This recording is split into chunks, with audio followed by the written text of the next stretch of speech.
Okay, so this is the next chapter. Chemical equilibrium is the name of the next chapter. So this we have to write in organic book or physical book? Physical. Okay, sure. Because thermodynamics was also in physical, this is also in physical. The next chapter will also be in physical. So अभी physically continue करो, notebook same रखो. Okay. So chemical equilibrium is the name of the topic. Now see, you have to understand what types of reactions we will be studying in this.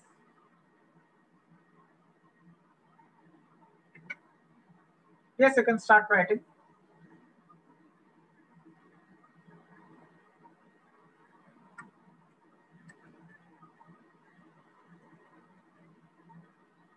Notebook अगर खत्म हो गई है तो नई notebook में लिखो. Okay. First of all, see, all chemical reactions do not proceed to completion. Means what? So we may feel that every reaction is going towards completion. That means all the reactants have, I mean, the a reactant is getting converted completely to a product. But that may not be true always. There's a tendency for certain reactions to show reversibility, which means that all the reactants will not get converted fully to products. That means the moles of the reactants or the quantity will not get converted fully to products. Means what? I'll start with, let's say, X moles of a reactant.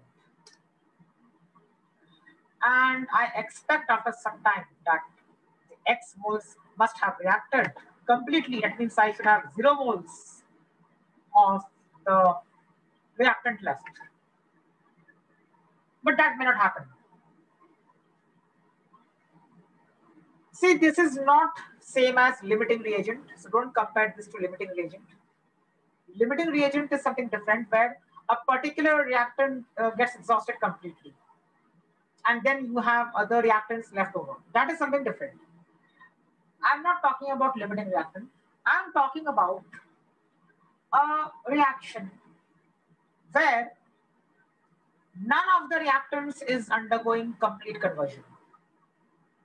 I repeat, I'm talking about a reaction where none of the reactants is undergoing complete conversion, which means that if I have, let's say, a reaction like this, that is A plus B giving C.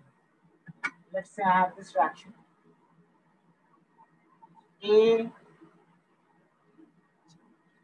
plus B giving C. Which means, now if I say that I start with X moles of A and X moles of B.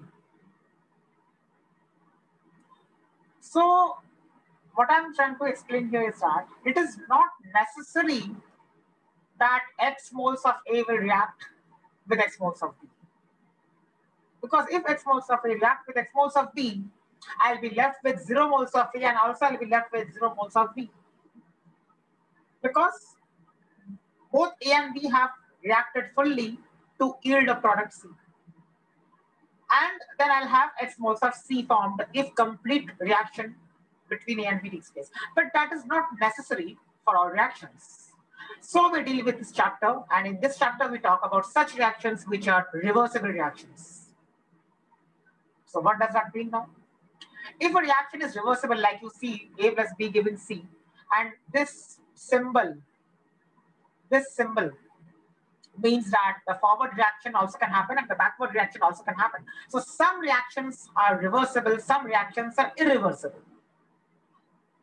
That means if a reaction is reversible, in that case, I will not expect 100% conversion of any reactant.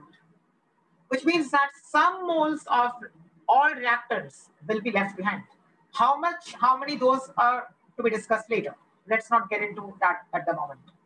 But yes, you should understand that complete reaction will not take place if the reaction is a reversible reaction. Now, why is that so? Why is that so? That is because if you look at this particular symbol, you will realize that even C has a tendency to push. That means C has a tendency to form A and B.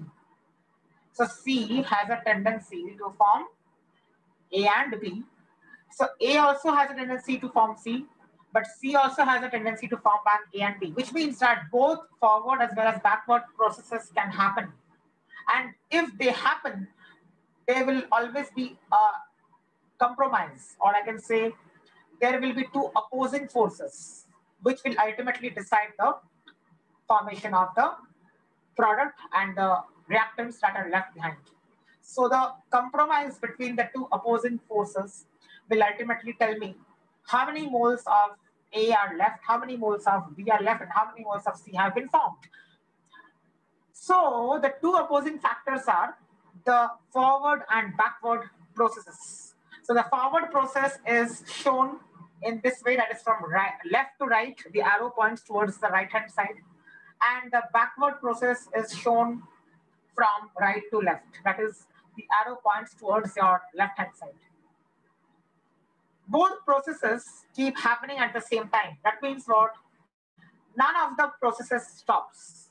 Neither does the forward process stop, nor does the backward process stop. So if both the processes are happening at the same time, that means they are opposing each other, and I cannot expect 100% reaction of A, and also I cannot expect 100% reaction of reactant B.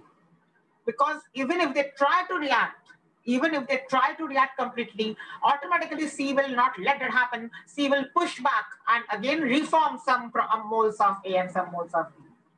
That's the tendency. So the tendency will determine the ultimate moles of substances which are present at equilibrium.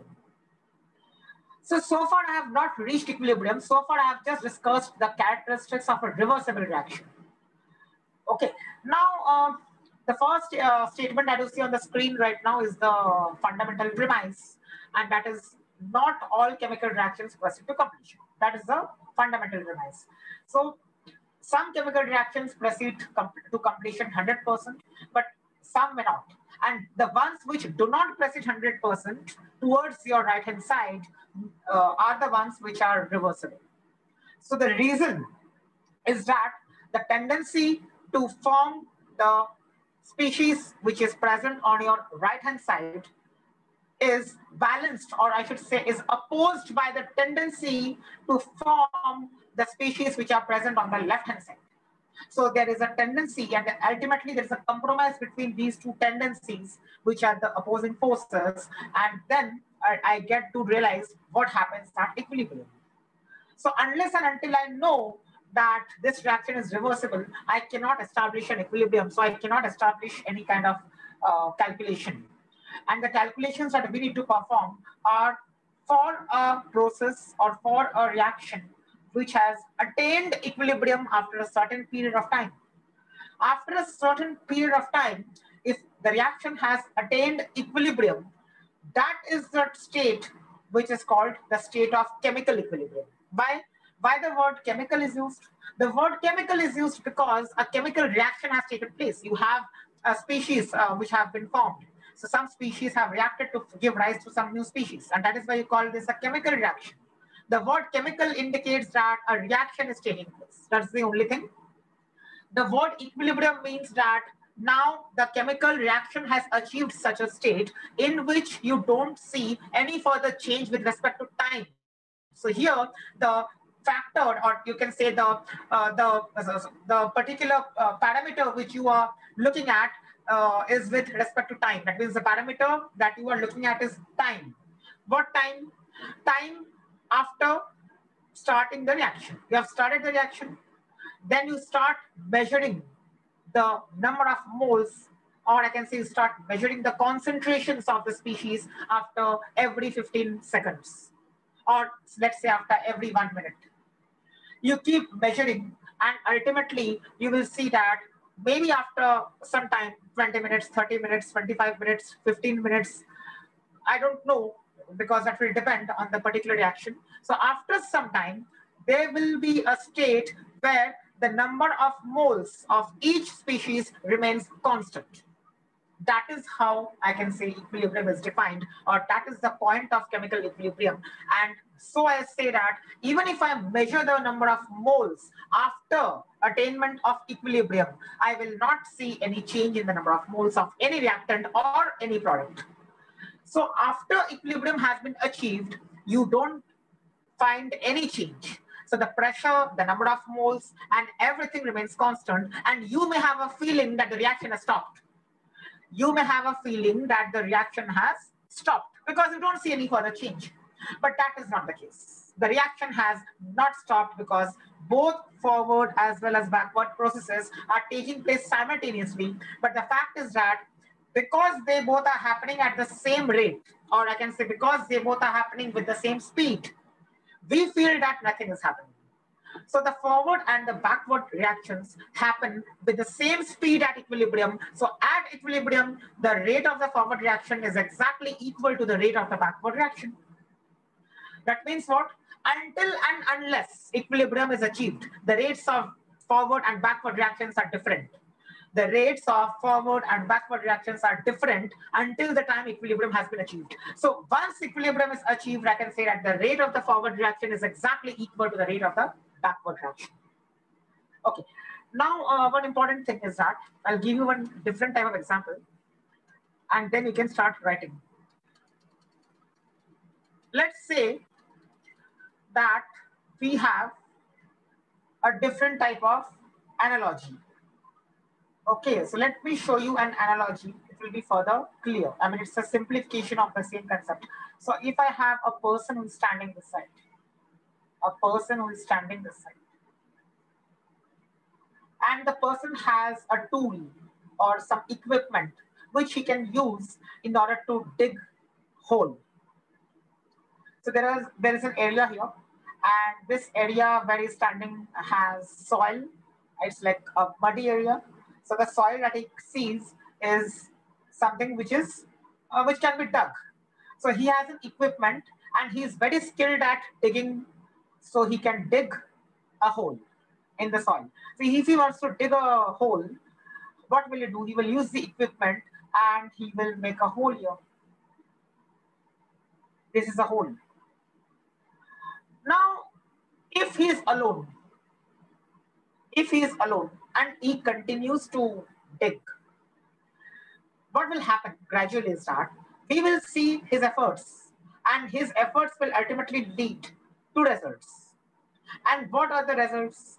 I can say that there's a particular observation which we'll be able to make, and that observation is that the size of the hole will keep increasing because he's repeatedly digging the hole.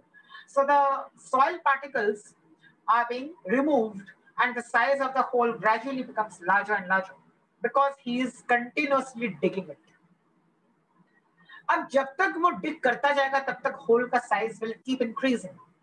Fine, that's okay. Now come to another person. Let's say we have another person who is standing on the opposite side. But then the distance is not that much. So I can say that this person has a different intention. उसको ये करना है कि उसको whole बंद करना है, उसको होल नहीं रखना है सॉइल में. He wants to permanently close that hole and he wants to put soil particles. So what will he do? He will keep adding some soil particles inside. तो वो ऐसे धीरे धीरे soil particles डालता रहेगा. Soil particles डालने से क्या होगा? अगर वो soil particles डाल रहा है तो होल का जो साइज है वो धीरे धीरे कम होता जाएगा बिकॉज वो होल को भरने की कोशिश कर रहा है. लेकिन अगर मैं ये बोलूं कि शुरुआत में ऐसा हो रहा है कि ये जो पर्सन लेफ्ट हैंड साइड पे डिग कर रहा है होल को, उसका स्पीड ज्यादा है, दैट मींस वो बहुत फास्ट चला रहा है इक्विपमेंट को, and the person who is standing on the right hand side is not that fast. वो धीरे धीरे डाल रहा है सॉइल के पार्टिकल्स को, इतना फास्ट नहीं डाल पा रहा है, but both are continuing the work at the same time. So they both are opposing each other. ये सॉइल पार्टिकल्स डाल रहा है राइट हैंड साइड वाला, लेकिन उतने स्पीड से नहीं, और लेफ्ट हैंड साइड वाला इंसान बहुत फास्ट मशीनरी है, जो भी इक्विपमेंट उसके हाथ में है, उस टूल से is digging that hole. What will happen in this case?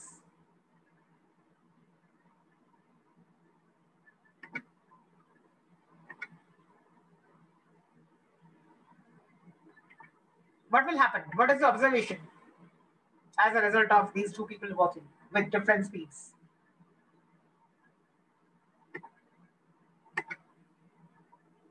Yeah, so the hole becomes larger in size, or I can say it becomes deeper and deeper. क्योंकि जो स्पीड से ये इंसान डिग कर रहा है वो ज्यादा है compared to the speed at which the opposite person is filling the soil. तो इसका मतलब जिसका स्पीड ज्यादा है वो डोमिनेट करेगा. सर लेकिन अगर दोनों अनइक्वल अमाउंट कर रहे हैं तो हाँ, वो बाहर कम निकाल रहा है, वो अंदर ज्यादा डाल रहा है, तो नहीं, अमाउंट से क्या, we are talking about the speed ना. वो स्पीड को ऐसे समझ लो कि speed is this thing connected to the amount, ऐसे समझ लो फिलहाल इस केस के लिए कि इक्वल है amount. Just to explain to you the concept of equilibrium, I have taken this example.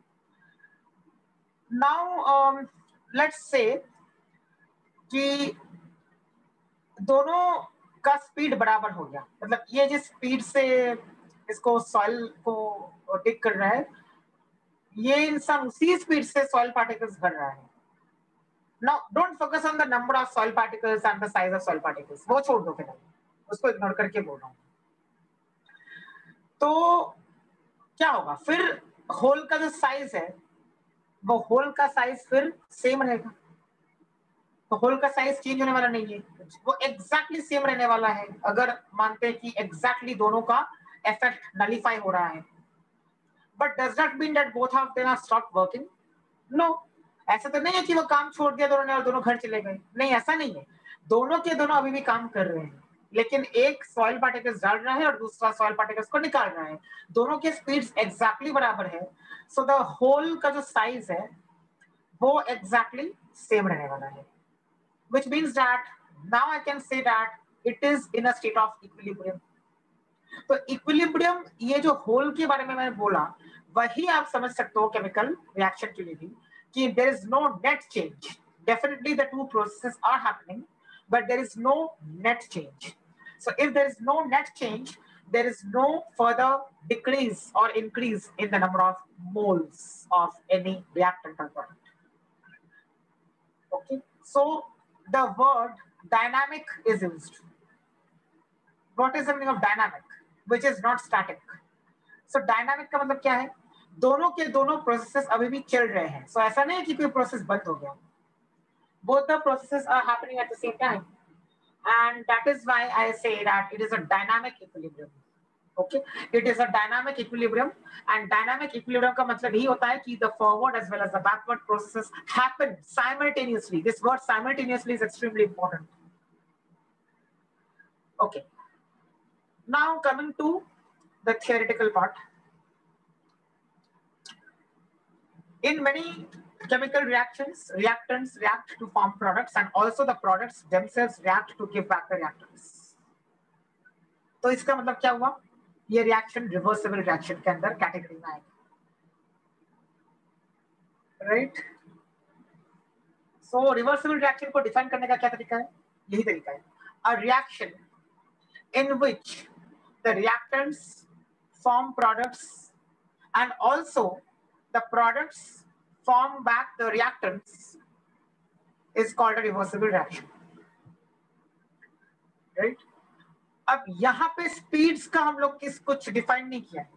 वो स्पीड क्या है वो तो डिपेंड करेगा ना, किसका स्पीड ज्यादा है, फॉरवर्ड का स्पीड ज्यादा है, बैकवर्ड प्रोसेस का स्पीड ज्यादा है, वो तो डिपेंड करेगा कि रिएक्शन आप कैसे चालू कर रहे हो, किस चीज से चालू कर रहे हो.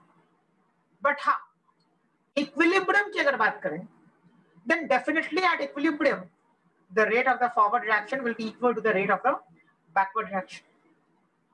Okay, so equilibrium को अगर डिफाइन करोगे तो ही आप बोलोगे कि the rate of the forward reaction is exactly equal to the rate of the backward reaction at equilibrium only, not otherwise. इसलिए मैंने पहले ही बोला until and unless you have achieved equilibrium, the speeds are different. That means as long as you have not achieved equilibrium, the speeds are different. The speeds are different. किसके speeds are different? Forward process का और backward process का. दोनों के speeds अलग होंगे. कब तक अलग होंगे? जब तक equilibrium achieve नहीं हुआ है. लेकिन अगर मैं पूछूं किसका ज्यादा है, फॉरवर्ड का ज्यादा है कि बैकवर्ड का ज्यादा है, then what will you answer?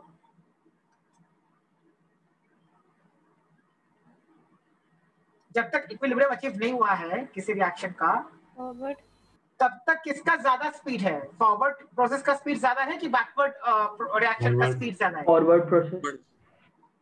How can you comment? You don't know the nature of the reaction. You don't know which अगर आगे reactant ज्यादा हुआ are तो सर वेपर प्रेशर जैसा कॉन्सेप्ट है. You don't know exactly. Vapor pressure is also something that we will come to at the end of the lecture. मतलब क्या, हम लोग ये नहीं बोल सकते ना किसका स्पीड ज्यादा है किसका स्पीड कम है. How can you comment without knowing what the reaction is and how many moles you have started with? और उसके लिए आपको रेट एक्सप्रेशन बताना चाहिए. मैंने तो रेट वर्ड यूज किया है ना. अब जब तक मैंने रेट वर्ड यूज किया है तो रेट का तो मैथमेटिकली आपको पता होना चाहिए. How can you without I mean quantifying just say कि forward is larger or backward is faster? We cannot say ना. सर लेकिन जब तक प्रोडक्ट बनना शुरू ही नहीं होगा तब तक वो वापस. पर तुमको कैसे मालूम होगा कि प्रोडक्ट कौन सा है? वही तो मैं बोल रहा हूँ. The point is स्टार्टिंग में तो पहले फॉरवर्ड रिएक्शन प्रोसीड होगा ना, उसके बाद फिर बैकवर्ड स्टार्ट होगा. that is okay. That point is okay. Why I got your point. मैं ऐसा बोल रहा हूँ, लेकिन देखो in general if I tell you कि okay now I got your point. मेरा कहने का मतलब ऐसा नहीं था. Okay, let me reframe my question. I think the question was not clear to you. The question should have been asked like this. अब question मैं बता रहा हूँ, ठीक है? क्वेश्चन सुनो. क्वेश्चन पूछने का मेरा ये था कि अगर मैं बोल रहा हूँ कि मेरे पास दोनों ही प्रेजेंट है, A और B. Check the reaction which you can see on the screen right now. That way I meant. अगर A और B दोनों प्रेजेंट है, now what is किसका रेट ज्यादा है? The formation of B or the formation of A? That was my question. यही मतलब वो मैंने रिएक्शन दिया नहीं था, इसके लिए तुम लोग थोड़े ये हो गए. अब बताओ, मेरे कंटेनर के अंदर A और B दोनों प्रेजेंट है और आपको मालूम है कि ये रिवर्सिबल रिएक्शन है. Now tell me किसका रेट ज्यादा है? फॉर्मेशन ऑफ B और formation of A? Then the answer will be can't predict because you don't know the rate expressions. Now you understood what I meant? Cannot say. Exactly, we cannot say. Why we cannot say? अरे if we have to quantify rate, तो rate expression तो पता होना चाहिए ना. अब rate expression थोड़ी मालूम है कि A to B जाने का क्या रेट एक्सप्रेशन है, नहीं मालूम है. B to A जाने का क्या रेट एक्सप्रेशन है, नहीं मालूम है. तो जब तक रेट एक्सप्रेशन पता नहीं है तब तक we cannot say this, no? Which means we cannot comment on forward and backward rates if we have both reactant, I mean if we have both LHS and RHS in the same container. We cannot comment. कौन सा process faster होगा? We cannot comment. लेकिन one thing we can definitely comment. That is at equilibrium, the rate of the forward process is same as the rate of the backward process. That definitely we can comment. चाहे आप A to B लो या चाहे आप B लेके चालू करो, कैसे भी आप चालू करो, but इतना हम लोग बोल सकते हैं कि at equilibrium the rate of the forward reaction is exactly equal to the rate of the backward reaction. That is the first thing. Fine. Now जब रिएक्शन जस्ट स्टार्ट होगा तब हम कमेंट कर सकते हैं. अगर आप लोग ये बोलोगे कि एक ही चीज ली है मैंने, मानो ऐसा रिएक्शन है और मैंने अपने कंटेनर में सिर्फ A लिया है, only A, then we can say that because B is not present, the backward reaction initially is not possible, and so the forward reaction will be faster, but gradually the rate of the forward reaction will keep decreasing and the rate of the backward reaction will keep increasing, and at equilibrium they exactly will be balanced, and hence we can say that speeds are same. हाँ, but शुरुआत में अगर सिर्फ A है तो हम लोग बोल सकते हैं कि हाँ अब A to B ही होगा क्योंकि अब B है ही नहीं. लेकिन मोमेंट B बन गया तो थोड़ा थोड़ा B अपना रिएक्शन पीछे की ओर करना चालू कर देगा. तो यानी B का बनना A से इमीडिएटली B को डिसइंटीग्रेट करना भी चालू कर देगा. बट यस, कुछ टाइम के लिए इनिशियली हम लोग ये बोल सकते हैं कि the rate of the forward reaction is much higher than the rate of the backward reaction, provided that we have only the species on the left hand side in our container, which means we don't have the species which is on the right hand side. मतलब वो हम लोगों ने चालू किया ही नहीं है, हम लोगों ने सीधा सीधा एक ही स्पीशीज लिया है. या फिर हम लोग का और एक केस हम लोग बोल सकते हैं जहाँ पे दो रिएक्टेंट्स हैं, तो भी आपका आंसर वही रहेगा कि अगर मैं बोलूं कि एक रिएक्शन है जो रिवर्सिबल रिएक्शन है और जो ऐसा टाइप का रिएक्शन है.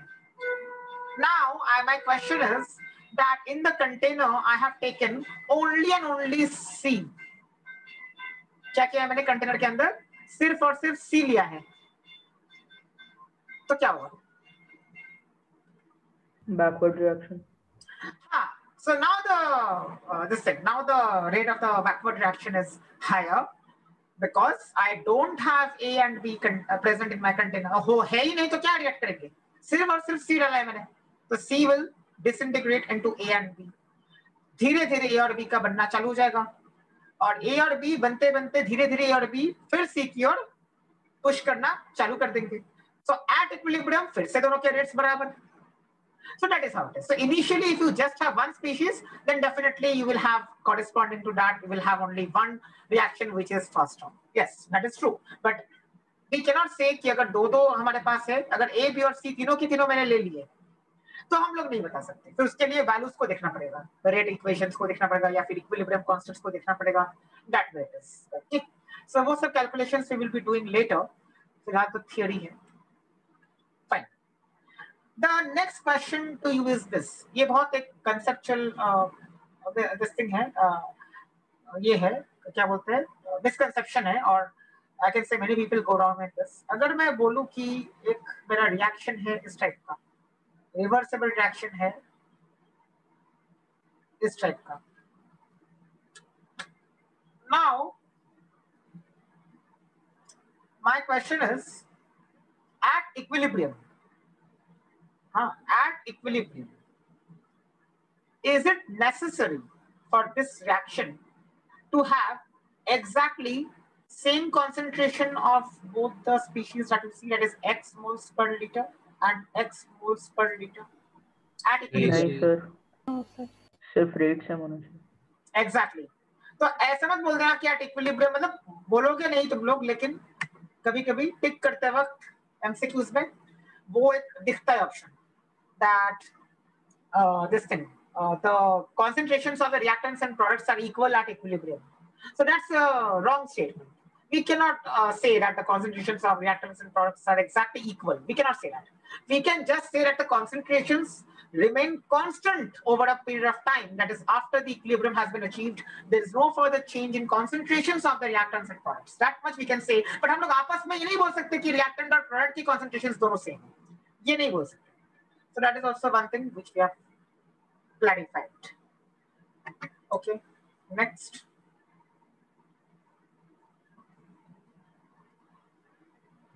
Now, next question to you is that अगर मैं बोलूं कि मेरे रिएक्शन के अंदर सब के सब गैसेस है, या मानो कुछ है गैसेस, सब नहीं, कुछ मतलब गैसेस कुछ है ना, और उस केस में मैं चाहता हूं कि कॉन्सेंट्रेशन निकाला जाए, तो कॉन्सेंट्रेशन निकालने का तरीका क्या होता है गैसेस के लिए?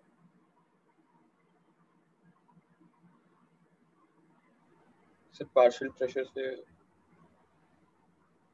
No, I did not say partial pressure. I'm asking you concentration. What is the formula for finding out concentration in general? If nothing is mentioned, then what do you do for finding out concentration of any species? अच्छा ठीक है, चलो gas को छोड़ दो. अगर aqueous species है तो क्या करते हो? Moles per litre. Moles per litre. क्या उसको क्या बोलते हैं हम लोग? Molarity. We call it molarity if it's a solute dissolved in a solvent. Yani some kind of solution is present.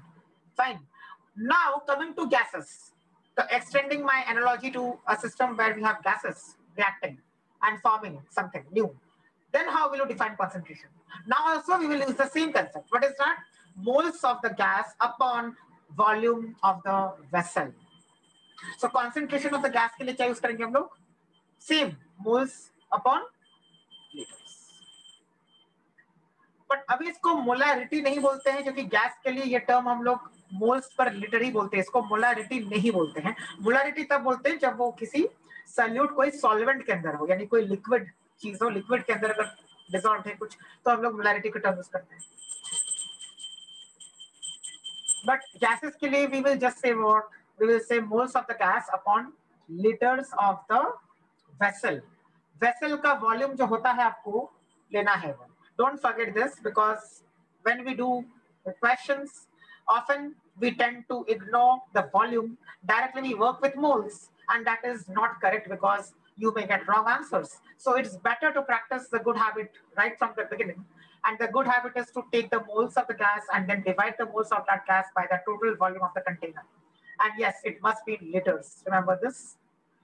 इस चैप्टर में जब भी आप R यूज करोगे वैसे ही R को आप 0.082 यूज करोगे, क्योंकि यहाँ पे हम लोग ideal gas equation करेंगे, which is PV is equal to nRT, and in that ideal gas equation R has to be 0.082, pressure has to be in atmosphere, and volume has to be in liters. That volume is the volume of the container. Temperature by default is in Kelvin. यहाँ में SI units हम लोग use नहीं कर रहे हैं, इसके लिए मैं ये बोल रहा हूँ. Thermodynamics and thermochemistry में हम लोग SI यूनिट्स यूज करते थे, इसलिए मैंने बोला था कि R को 8.314 जूल पर मोल केल्विन लो, वहां पे हम लोग वर्क डन, हीट अब्सॉर्ब, ये सब चीजों के साथ डील कर रहे थे, तो हम लोग जूल को बार बार यूज कर रहे थे, और अगर जूल यूज करना है तो फिर R को भी 8.314 लेना पड़ेगा. लेकिन इस चैप्टर में we are not using work और हीट, तो हम लोग जूल्स के साथ काम यहाँ पे नहीं करने वाले हैं. And so you can directly take R as 0.082 because pressures will be taken in ATM and volume will be always taken in liters in this chapter. 0.082 को approximately हम लोग 1/12 भी लिखते हैं. You must be aware of this, but still once I repeated. Okay, so ये सब हो गया. Now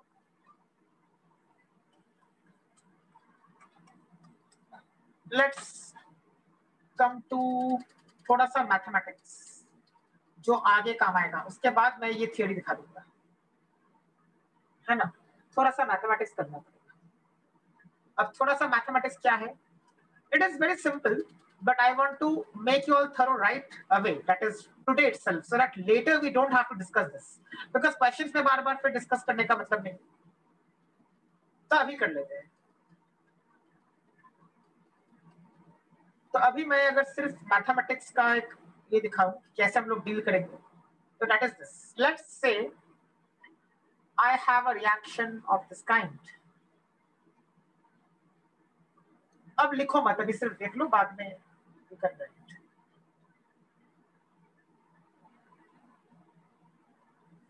ऐसा कोई रिएक्शन है.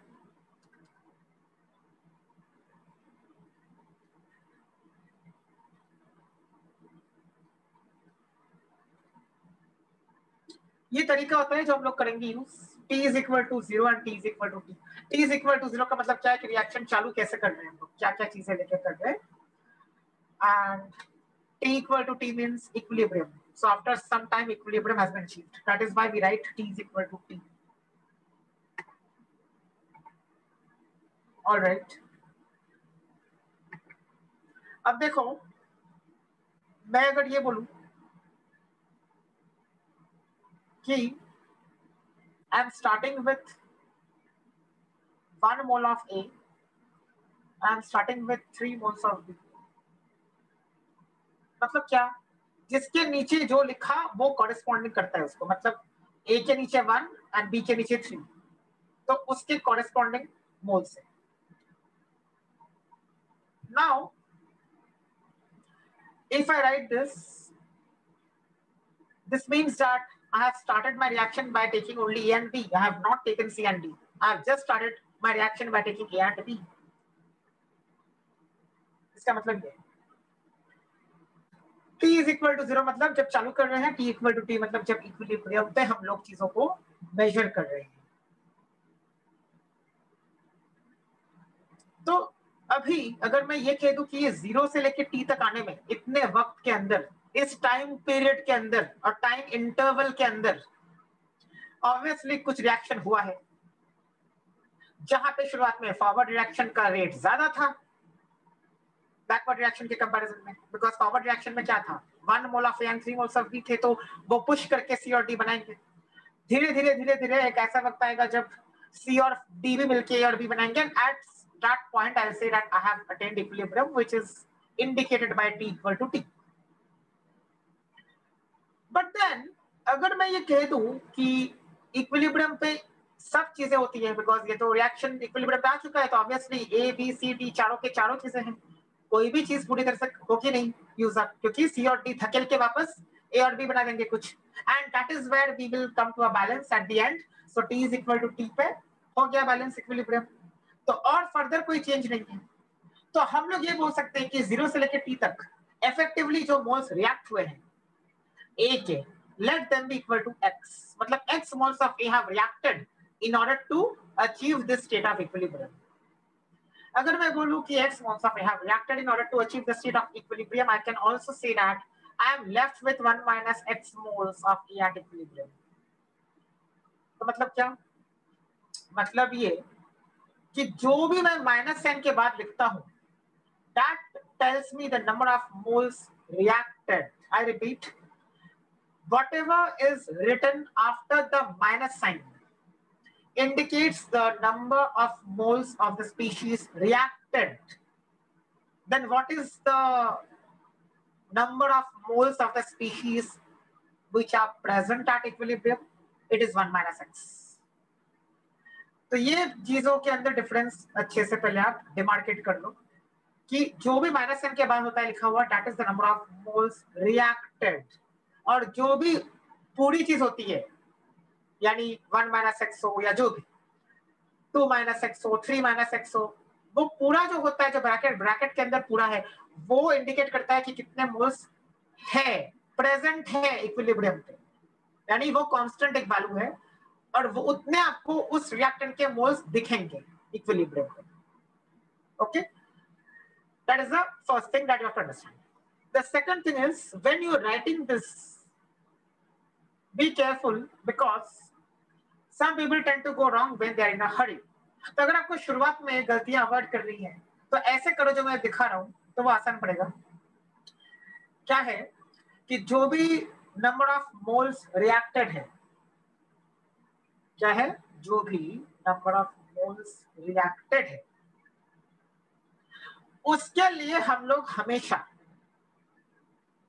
रेशियो ऑफ स्टोइकियोमेट्रिक कोएफिशिएंट्स लेंगे. मतलब क्या? In this case, A and B are my reactants. तो A का coefficient 1, B का stoichiometric coefficient 2. तो I will say coefficient of A upon coefficient of B is 1 upon 2, which should be equal to the ratio of moles reacted. तो क्या? X moles of A have reacted upon, let's say this many moles of B have reacted. तो इस ratio से मैं निकाल सकता हूं कि कितने moles of B are reacted. So I can say that number of moles of B reacted is equal to 2x. तो यहां मुझे लिखना है 3 minus 2x.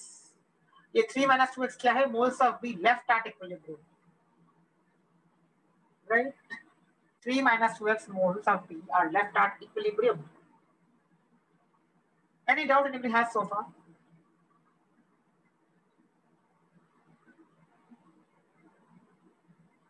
Okay, no doubt. Very good.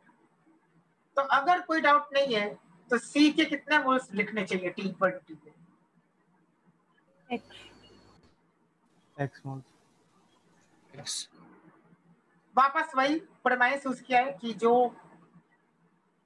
Coefficients का रेशियो है उसी कोएफिशिएंट्स में रिएक्टेड मोल्स और फॉर्म्ड मोल्स होने चाहिए. And what should I right for D?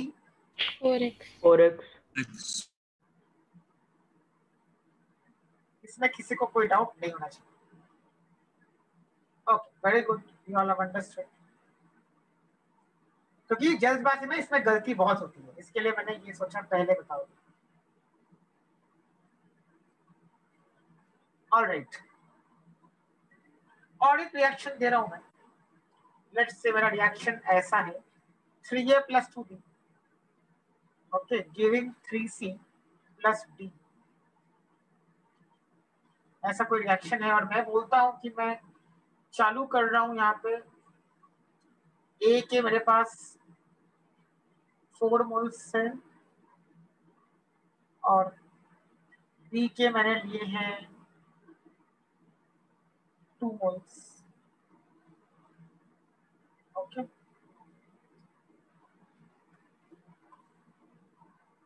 let's try to fill the row for t equal to t.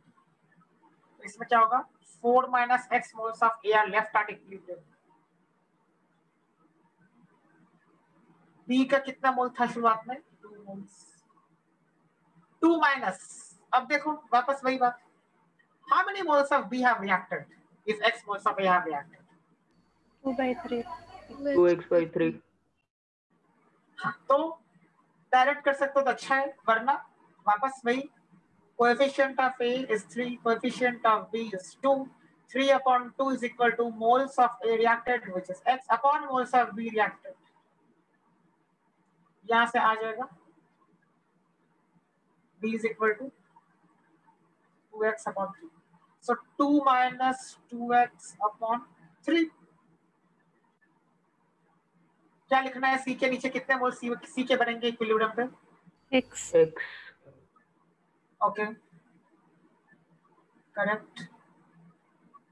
B के कितने बनेंगे? X/3. x/3. Okay, so you all have understood this. Now tell me if anybody has any doubt. कोई भी इंसान जिसको जरा सा भी डाउट है बताओ इसमें. अभी कभी ये क्लियर कर लो अगर डाउट है.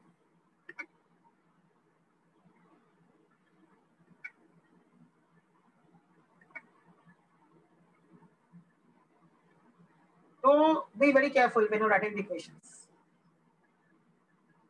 ये पूरी चीज आपको अगले चैप्टर में भी यूज करनी है, इसके लिए मैं बोल रहा हूँ अभी कभी थोड़ा टाइम लो, इसको देखो.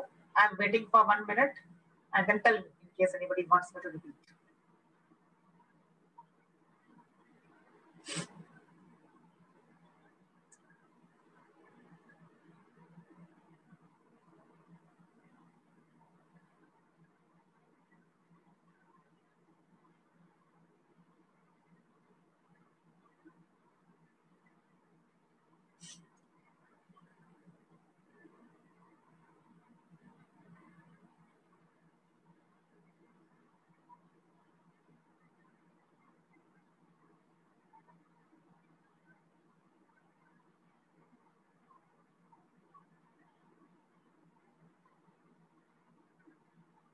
Again, I'm reminding you, kindly don't think about limiting reactant here. उसका concept यहाँ पे redundant है, कोई value नहीं है उसका.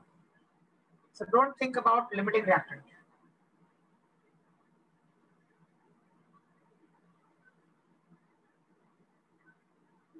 Okay, another point is this thing.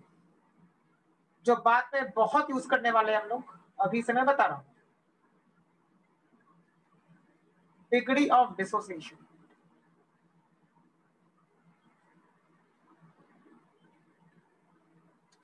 इसका क्या फॉर्मूला होता है?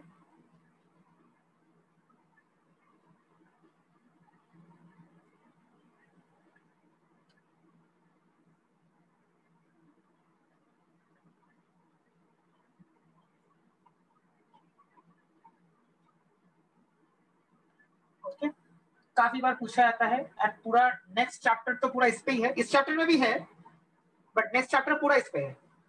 तो इसके लिए इक्विलिब्रियम केमिकल हो या आयनिक हो, we have to be very thorough with degree of dissociation. इसका फॉर्मूला ये होता है.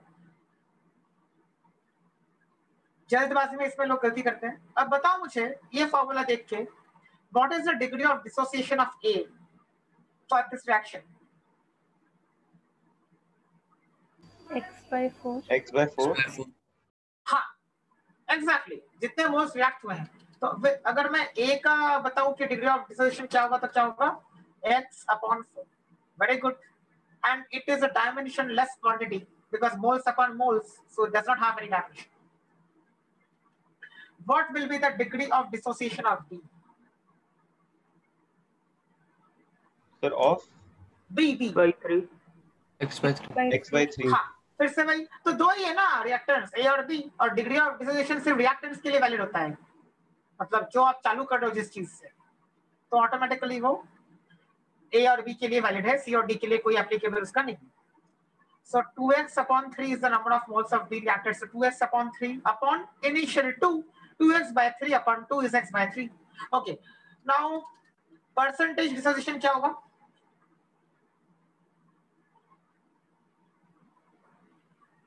Percentage dissociation will be equal to 100 multiplied by Degree of dissociation. yes.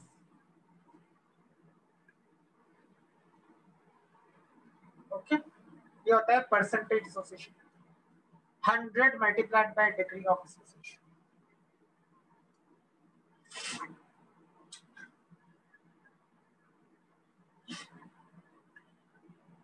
Percentage dissociation is 100 multiplied by degree of dissociation.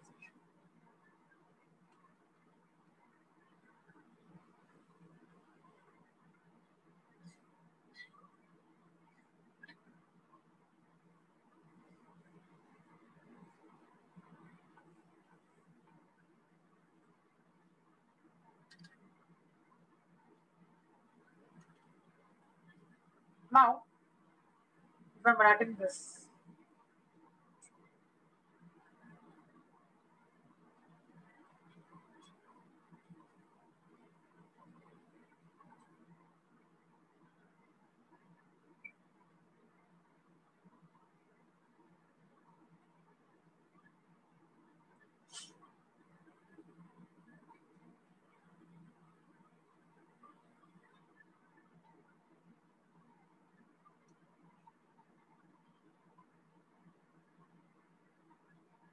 मैंने अगर ये लिख के दे दिया already, comment on the number of moles of H plus at equilibrium and X minus at equilibrium. Also comment on the degree of dissociation.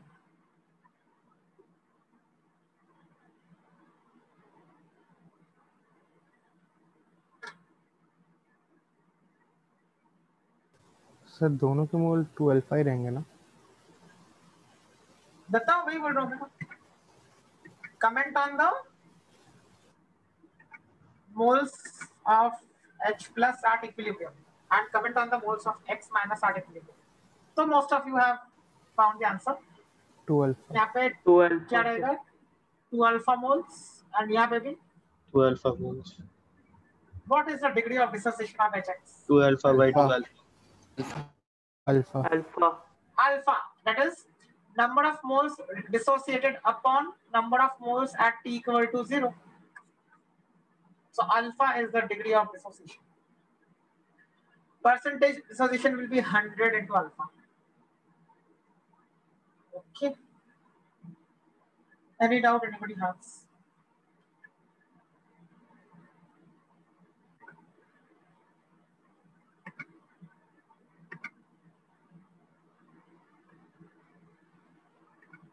Now tell me,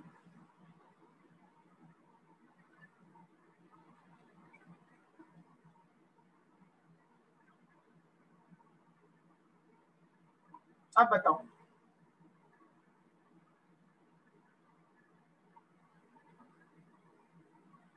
अभी सही है जो लिखा है? T equal to T पे जो लिखा है वो सही है? Yes, sir.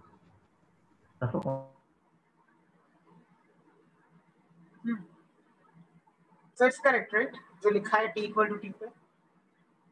Yes, sir. हाँ, it is correct.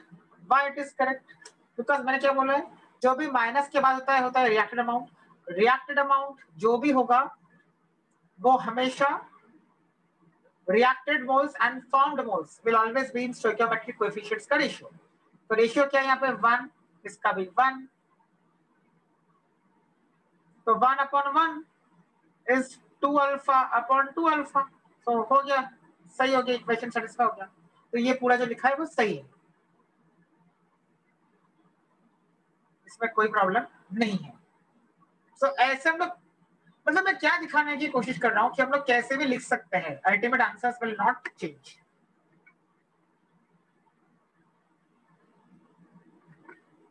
What is the degree of dissociation of HX now for this particular? 2 alpha. हाँ. 2 alpha. अब बोलोगे degree of dissociation is moles reacted upon moles at T equal to 0. That is 2 alpha. Exactly.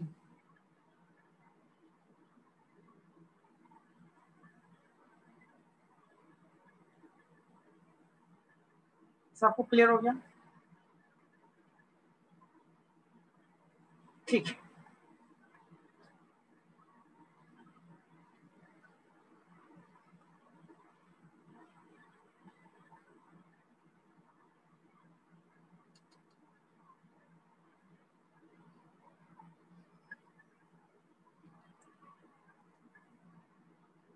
next question to you is start.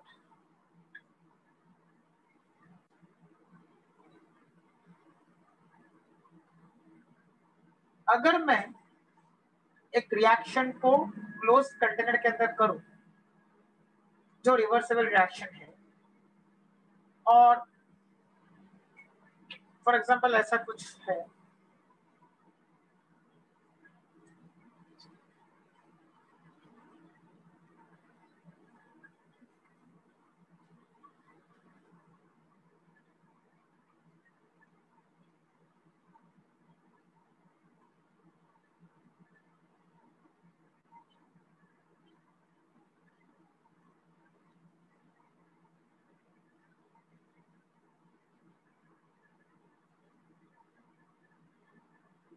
Now my question is this कि अगर शुरुआत में जो है t equal to 0 पे, तभी density is ρ1, at equilibrium density is ρ2.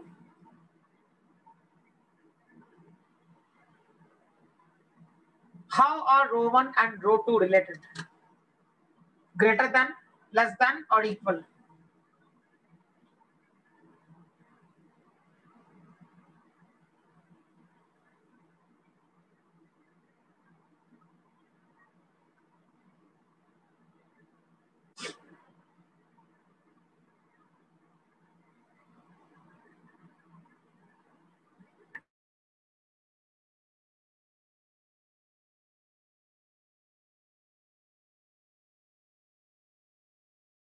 Sir, ρ2 is greater. ρ2 greater than ρ1.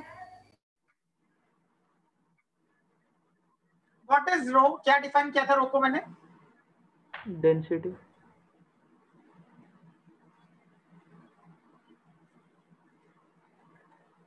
Formula for density क्या होता है? Mass by volume. ठीक है,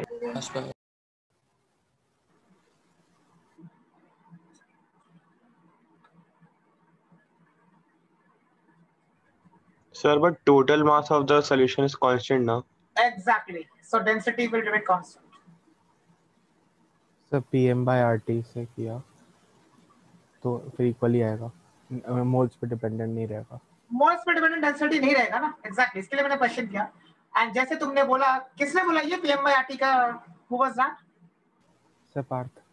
हाँ, ये कंसेप्ट जो तुमने अभी बोला ना PM/RT, ये हम लोग बाद में लगाएंगे और एक चीज डिराइव करेंगे। अच्छा हुआ तुमने बोला, बट अभी नहीं। But it's good that you have got the concept. Anyway, वो छोड़ दो, PM/RT से करने की जरूरत नहीं है फिलहाल किसी को। मैं क्या बोल रहा हूँ कि डेंसिटी का फॉर्मूला ये होता है, mass of the entire thing upon volume of the entire container. अब मैंने पहले कह दिया था ना कि कंटेनर का वॉल्यूम तो फिक्स्ड है, एक क्लोज कंटेनर के अंदर में रिएक्शन हो रहा है। तो क्लोज कंटेनर का मतलब क्या है? V1 is same as V2, वही तो है ना वॉल्यूम। हम लोग थोड़ी ये करेंगे कि एक्सपेंशन हो रहा है, वॉल्यूम बढ़ रहा है, वॉल्यूम कम हो रहा है कंटेनर का, वो हम लोग को अज्यूम नहीं करना है ये सब। It is assumed that the volume of the container is fixed because the container is incapable of expansion, or also it's incapable of contraction. तो कंटेनर टूटेगा नहीं, ना ही वो श्रिंक करेगा, तो इसके लिए वॉल्यूम सेम रहेगा। अब ग्राम्स भी तो सेम ही है, ये मोल्स अपॉन लीटर्स थोड़ी है, ये तो ग्राम्स अपॉन लीटर्स है। डेंसिटी तो ग्राम्स बाय लीटर्स है, तो ग्राम्स तो सेम ही है, right? Now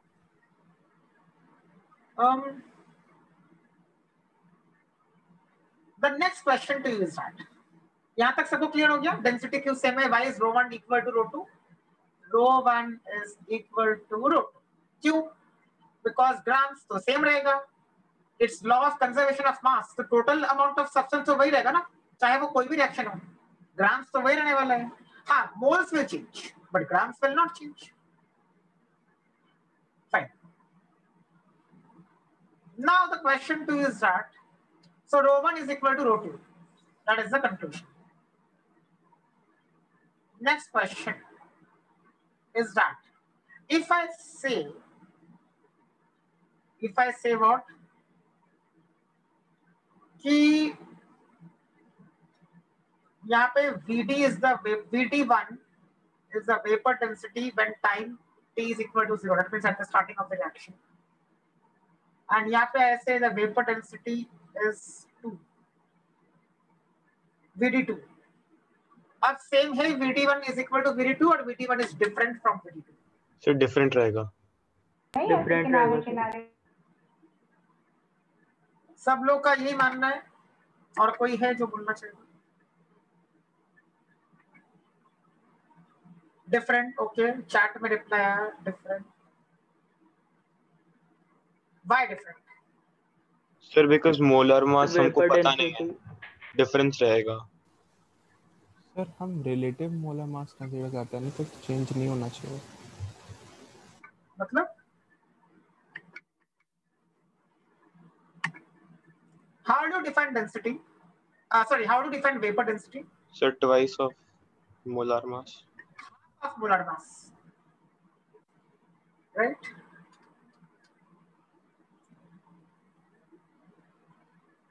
Correct.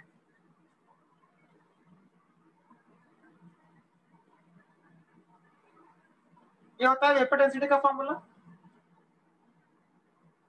Yes, sir. हाँ, अब ये जो चीज है ये चेंज हो गई ना. Let's find out the value of this. Let's find out the value of this. चलो करते हैं. Molar mass 1 will be what? Will be what? 1 mole. अब मोल से मतलब नहीं है. Molar mass is an intensive property according to thermodynamics. So A का molar mass जो है वही रहेगा. मतलब let it be equal to this. तो ये रहेगा आपका molar mass when time t is equal to 0 and hence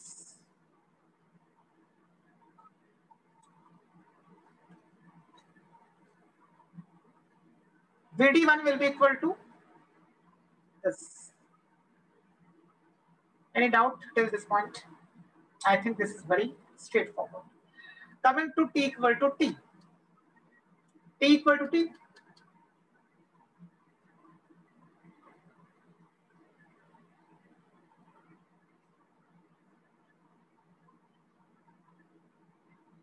Or how will you find out this now? हाँ, बताओ. Molar mass at time T equal to T. How will you find out this?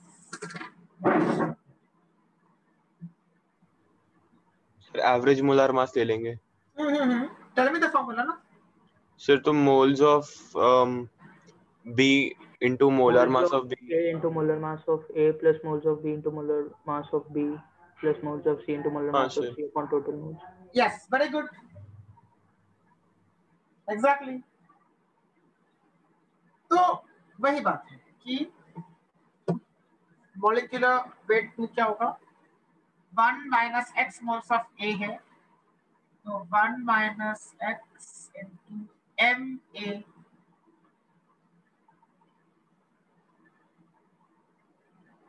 plus x moles of B. So x into MB. Then ahead x moles of C plus x into molar mass of C. ये जो है ये क्या आया? Total grams of the mixture upon total moles of the mixture.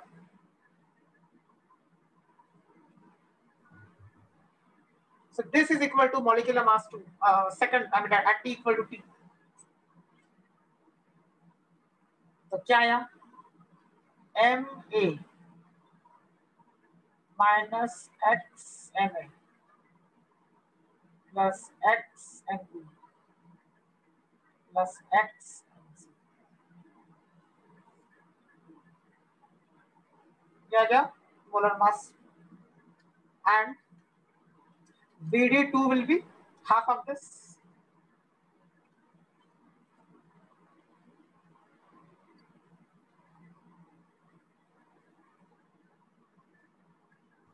Sir अगर reaction complete हो गया तो फिर VD1 VD2 इक्वल हो जाएंगे?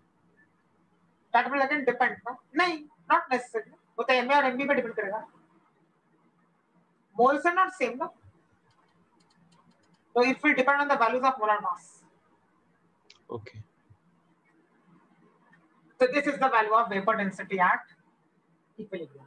तो ये आपको निकालना आना चाहिए, इसके लिए मैंने ये दिखाया. ये आगे का टॉपिक है, ऐसा नहीं है कि मतलब ऐसा नहीं है कि आज ही करना जरूरी था, but just because we were discussing degree of dissociation and stuff, I thought of doing this.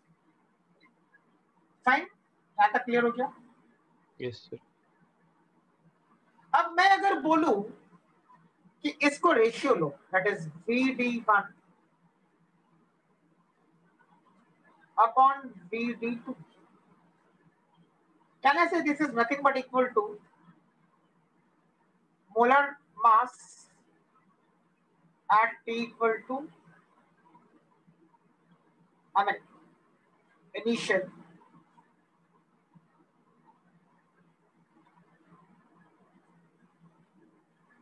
ऐसा हो जाएगा, राइट?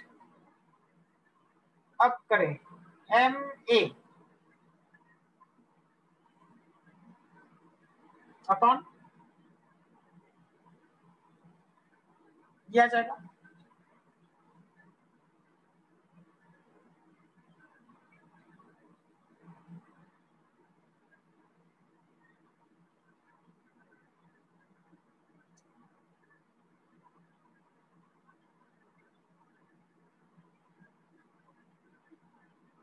और ऊपर क्या रहेगा? फिर 2 कैंसिल हो जाएगा ना? अच्छा हाँ बिकॉज इसमें भी 2 है.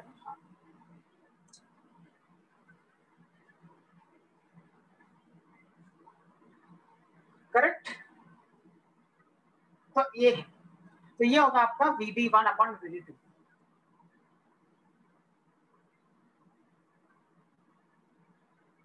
Okay.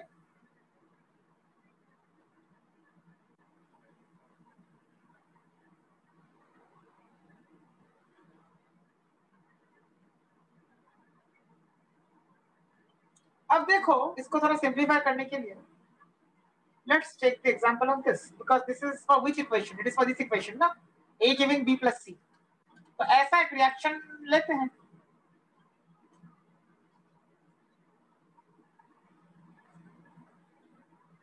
A giving B plus C.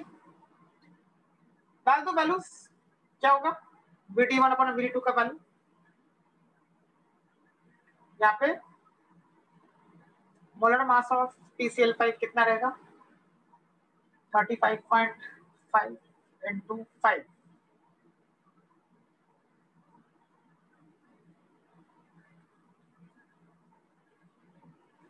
Right.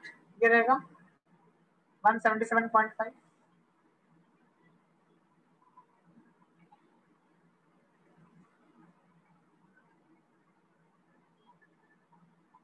क्या यहाँ 208.5.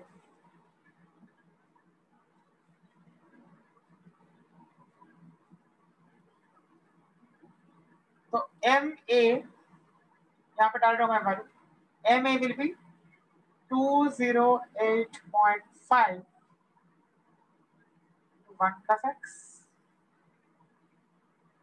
upon 208.5 into 1 minus x plus x into MB. तो इसका मैं कॉमन निकाल सकता हूँ यहाँ पर x को, और मैं ये बोल सकता हूँ MB plus MC, मतलब molar mass of PCl3 plus molar mass of Cl2. तो क्या आएगा?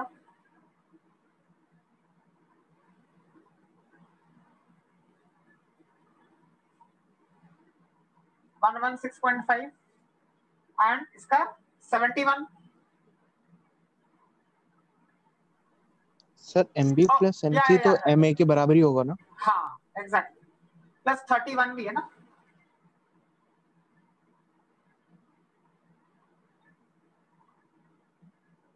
So 147.5 will be the molar mass of PCl3 and Cl2 का 71।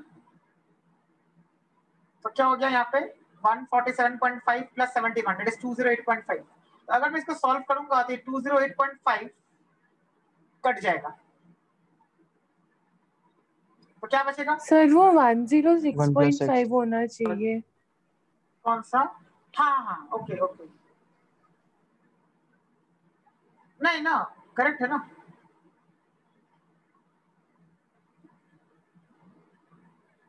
Okay yes right correct. तो इसको मैं अगर ऐड करूंगा तो अल्टीमेटली क्या आएगा? 208.5 into 1 plus x will remain in the numerator and denominator में 208.5 minus 208.5x plus 208.5x, तो वो कट जाएगा, minus 208.5x and plus 208.5x cut जाएंगे और बचेगा क्या? नीचे बचेगा आपका 208.5 और ऊपर क्या बचेगा? 208.5 into 1 plus x। सो क्या अल्टीमेटली हुआ? 1 plus x के बराबर हो गया क्या? Vapor density 1 upon vapor density 2 for which type of reaction? For a reaction which is A giving B plus C type। इसके लिए मैंने ये एग्जांपल दिखाया। So I can say in general, if I have a reaction where I have this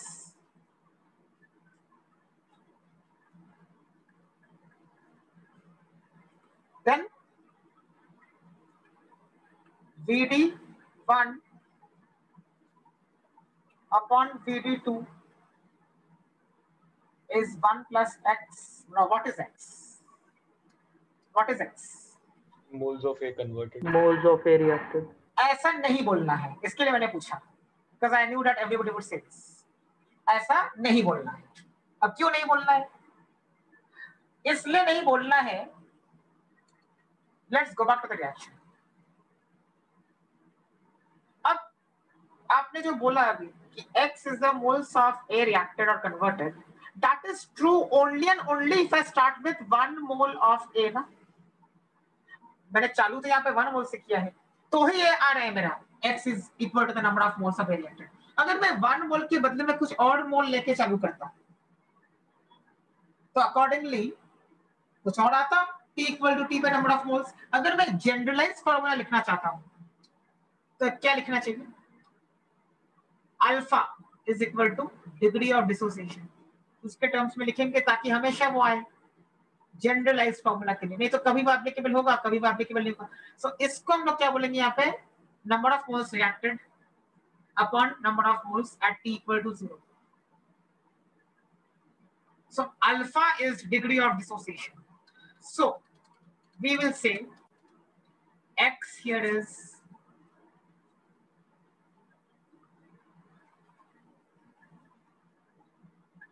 so don't say that x is number of moles of A reacted, we will say that x is the degree of dissociation। अब किसी भी चीज के लिए applicable है, चाहे आप कितने भी मोल्स से चालू करो, this becomes the universal formula for a reaction which is of this category, that is A giving B plus C।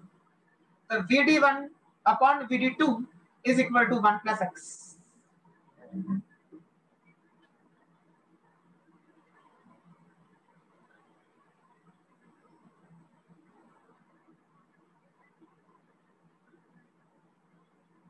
Okay, so x is the degree of dissociation। So VD1 upon VD2 is 1 plus x, where x या फिर आप बोलो 1 plus alpha। In general हम लोग degree of dissociation को alpha बोलते हैं। So VD1 upon VD2 is equal to 1 plus alpha for a reaction which is of this kind, that is A dissociating to give different two products B and C। आप एक बार वापस बता सकते हैं x को moles of A reacted क्यों नहीं ले सकते? इसलिए नहीं ले सकते हैं क्योंकि यहाँ पे अगर मैंने 1 मोल के बदले में कुछ और लेके किया, एग्जाम्पल के लिए करेक्ट। तो x का वैल्यू तो बदल गया ना, अभी नंबर ऑफ मोल्स रिएक्टेड भी अलग हो जाएंगे, लेकिन डिग्री ऑफ डिसोसिएशन कभी भी वही रहा ना। क्या रहेगा अभी अल्टीमेटली डिग्री ऑफ डिसोसिएशन क्या रहेगा, वापस वही रहेगा। सो डिग्री ऑफ डिसोसिएशन के ऊपर करना है, तो अभी आपको क्या करना है, ये जो फॉर्मूला मैंने लिखा है यहाँ पे आपको अल्फा लिखना है, तो x नहीं लिखेंगे तो क्या लिखेंगे 1 प्लस अल्फा, एंड अल्फा को x के टर्म्स में अगर लिखना है तो क्या होगा, this will become value of alpha because alpha is moles reacted upon moles at t equal to 0।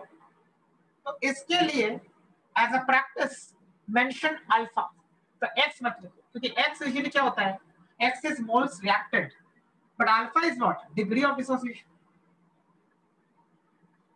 Right. तो पूरा डेरिवेशन जब आप करोगे तो आपको अल्टीमेटली यही आएगा, Vt1 upon V2 is equal to 1 plus x by 2, ये आएगा। अभी 1 plus x नहीं आने वाला है, इसके लिए in general let's write it as 1 plus alpha and alpha will be degree of dissociation। तो चाहे आप किसी भी मतलब कैसे भी आप चालू करो, irrespective of the number of moles the formula will remain the same, that is 1 plus alpha। okay,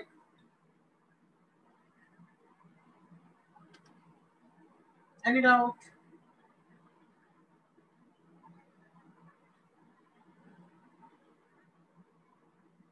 fine, हो गया क्लियर यहाँ तक। मैं इरेज कर रहा हूँ, is it okay if I erase now?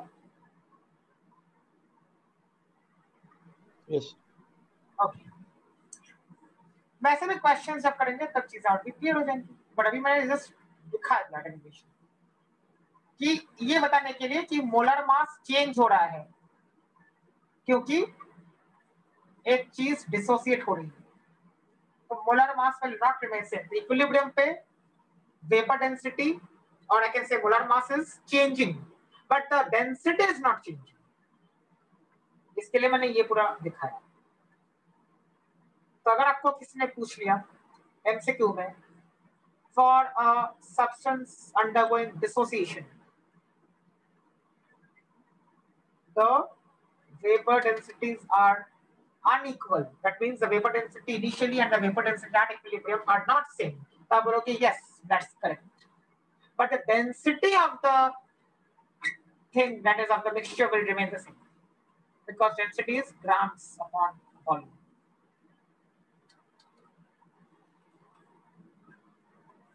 अभी थियरी पे आते हैं, तो सब मैथमेटिकल चीजें।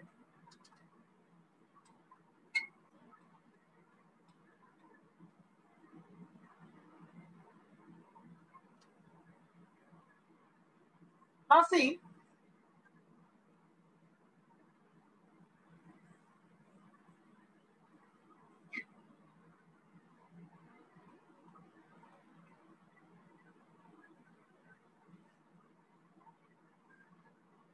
you have to understand, I mean rather you have to learn some reversible reactions, that means nobody is going to give you the reaction in the exam।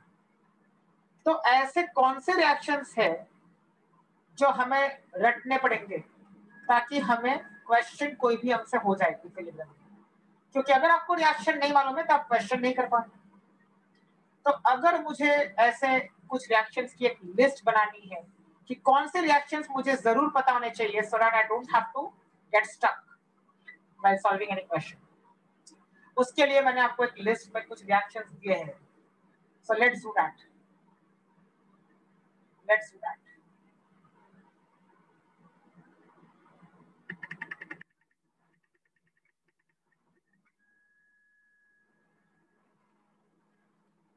ये देखो, some examples of reversible reactions are,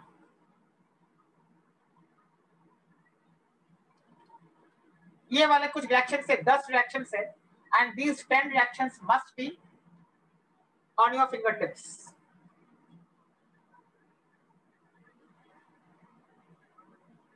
okay,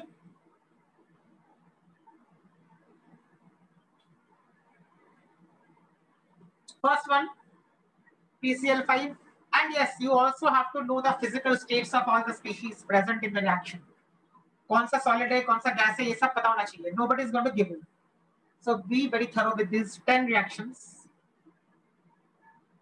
पहला वाला दिख रहा है आपको, second वाला N2 plus O2 giving NO. Okay, by the way, what is the name of NO? So nitric oxide. Nitric oxide. Nitric oxide. Also called, there's another name for this. Nitrogen monoxide. Nitrogen monoxide. Yes. So either you call it nitric oxide or you call it nitrogen monoxide. Look at the third reaction. इसमें काफी लोग अटक जाते हैं, तो आपको reaction बताना चाहिए. इसका नाम एग्जाम में लिख देते हैं क्वेश्चन में, तो आपको नाम से घबराहट हो जाती है.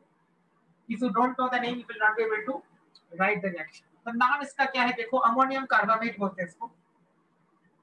स्पेलिंग का ध्यान रखो, carbamate, MAT. So these are some reversible reactions which we have to know. We cannot say that ये एग्जाम में दिए क्यों नहीं है, ये हमें यूजुअली दिए नहीं रहते हैं, तो आपको ये वाले रिएक्शंस पता होने चाहिए.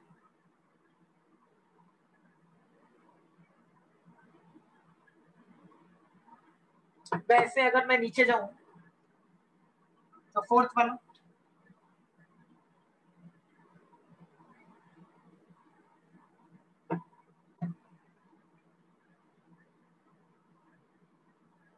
okay?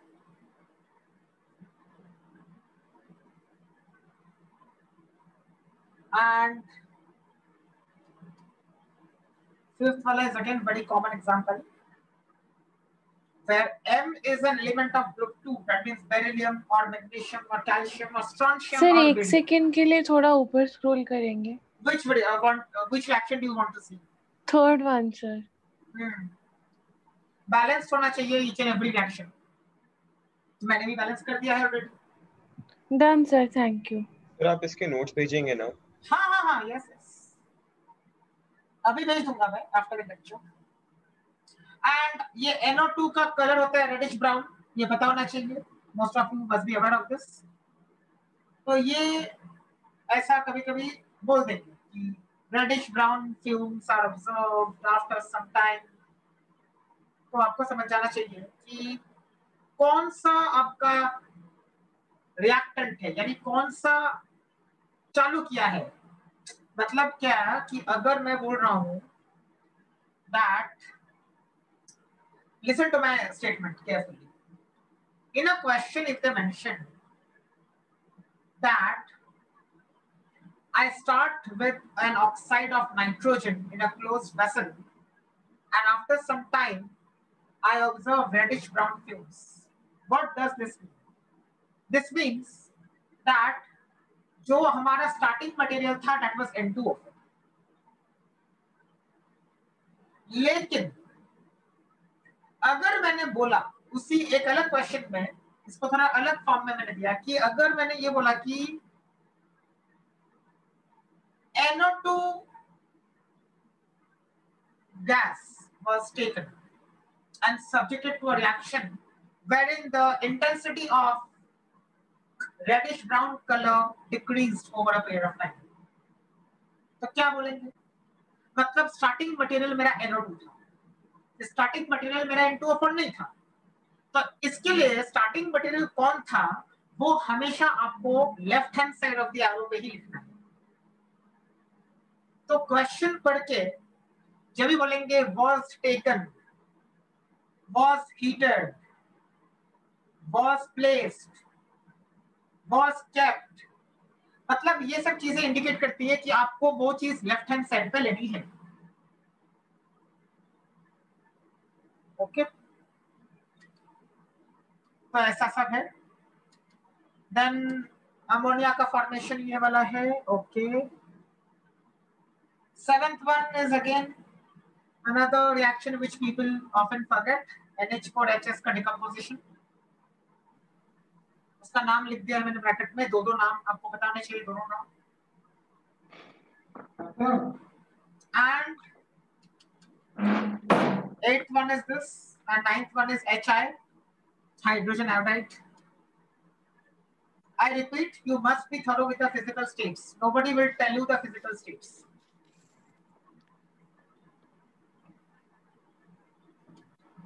And 10th one is this. Now tell me what is the name of the reactant in the 10th one? I mean the one which is placed on the left hand side.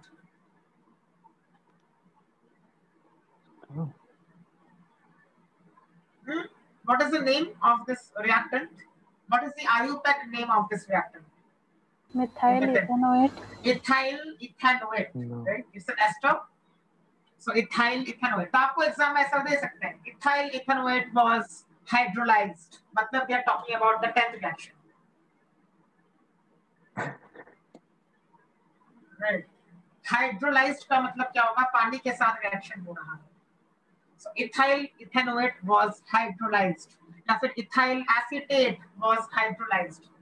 तो आपको क्या करना है? ये वाला 10th reaction लिखना पड़ेगा. Okay? Fine. 5th and 6th points we have discussed, but again I'm repeating. अगर आपको कोई रिवर्सिबल केमिकल रिएक्शन चाहिए और ऐसा है कि उस केमिकल रिएक्शन में कोई एक भी गैसियस प्रोडक्ट है, देखो ये जो हम लोगों ने रिएक्शंस लिखे हैं इनमें सब में कोई ना कोई प्रोडक्ट तो गैसियस है ही. तो अगर मैं बोल रहा हूं that I want to achieve equilibrium for a reaction which has at least one gaseous product, then it is mandatory that I have that vessel as a closed vessel. Why? Can everybody tell me? Sir अगर नहीं रहेगा तो gas उड़ जाएगी. Exactly. अगर मैंने open vessel लिया और उसके अंदर ओपन मतलब रिएक्शन को चालू किया, जैसे कैल्शियम कार्बोनेट का डिकम्पोजिशन करना चालू किया, तो कैल्शियम कार्बोनेट का डिकम्पोजिशन क्या होगा? कैल्शियम ऑक्साइड और कार्बन डाइऑक्साइड. अगर वेसल खुला है तो carbon dioxide form will gradually escape. I will not be able to retain that gas. अगर रिटेन हुआ नहीं तो बैकवर्ड रिएक्शन होगा कैसे? अब चीज ही नहीं है, निकल गई है, तो किसके साथ रिएक्ट करेगा? वो कैल्शियम ऑक्साइड. कैल्शियम ऑक्साइड तो सॉलिड है, चलो वो रहेगा आपके साथ, लेकिन कार्बन डाइऑक्साइड भी तो चाहिए ना, calcium oxide plus carbon dioxide, ताकि वो रिवर्स रिएक्शन हो. तो रिवर्स रिएक्शन के लिए calcium oxide and carbon dioxide should react with each other. But वो रिएक्शन होगा ही नहीं. क्यों नहीं होगा? कार्बन डाइऑक्साइड गैस उड़ चुका है, बन के वो चला गया बाहर. तो अगर वो ओपन वेसल है तो आप इक्विलिब्रियम अचीव नहीं कर सकते, because then it will behave like an irreversible reaction. So in an MCQ they may ask that, what they will ask, कि if there is a reaction which has one gaseous product and the reaction is carried out in an open vessel, is the reaction reversible or irreversible? तो आपको बोलना है कि that reaction is irreversible. तो कोई भी chemical reaction जिसमें एक भी प्रोडक्ट अगर गैसियस है, उसको ओपन वेसल में कैरी आउट किया, तो वो आपको इरिवर्सिबल रिएक्शन होगा. आपके लिए वो रिवर्सिबल रिएक्शन जैसा काम नहीं कर सकता है, because the gases will escape. So please keep this in mind.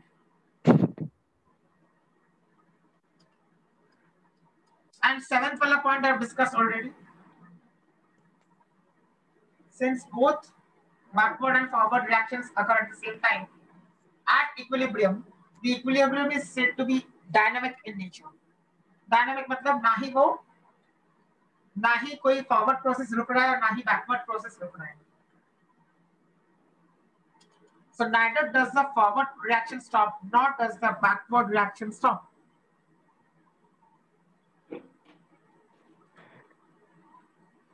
They ask you in MCQs. Equilibrium is dynamic for this reaction. Equilibrium is static. तो आपको डायनामिक वाला सिलेक्ट करना है क्योंकि both forward as well as backward reactions occur. It is just that the speeds become equal, and so we feel that the reaction has stopped. This point is again very important, which I discussed through that example of N2O4 and NO2. ये कौन सा point है? ये ऐसा point है कि अगर मैं बोलूं कंटेनर के अंदर मैंने चालू किया NO2 से, तो NO2 से भी मैं N2O4 तक आ सकता हूं. फिर वो अल्टीमेटली इक्विलिब्रियम पे आ जाएगा जहां पे दोनों NO2 और N2O4 प्रेजेंट हो. या फिर मैं N2O4 लेके हिट करूं तो भी वो after some point of time both NO2 and N2O4 will be present at equilibrium. यानी मैं कैसे भी रिएक्शन को चालू कर सकता हूँ, या तो मैं रिएक्टेंट साइड से अचीव करूँ, यानी left hand side of the arrow पे जो लिखा है उसके साथ चालू करूँ, या फिर मैं right hand side of the arrow पे जो चीज लिखी है उसको लेके चालू करूँ. जैसे भी हम लोग इक्विलिब्रियम तक अचीव कर सकते हैं. So equilibrium can be achieved from any direction. They will ask you to mark the correct statements. So these all are important for that purpose.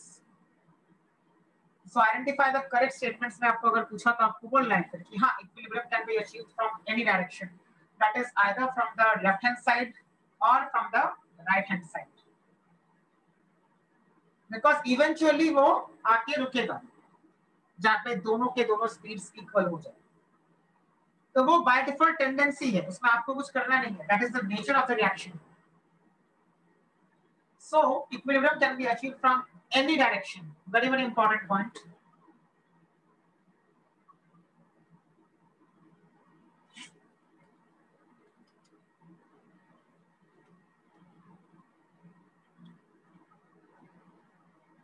Great.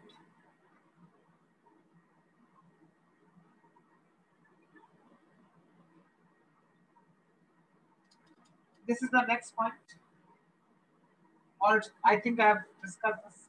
So the state of equilibrium is that state in which there is no change in any property.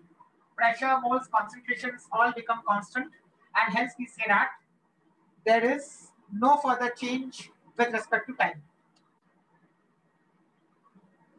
मतलब time 15 minute के बाद अब देखो, 20 minute के बाद अब देखो, 25 minute के बाद अब देखो, आधे घंटे के बाद देखो, देखते रहो, 1 घंटे के बाद देखो, तो भी आपको नंबर ऑफ मोल्स सेम वही मिलेगा जो आपने इक्विलिब्रियम पे अचीव किया था. मतलब इक्विलिब्रियम एक बार अगर अचीव हो गया, उसके बाद और कोई चेंज होता नहीं है नंबर ऑफ मोल्स में या प्रेशर में.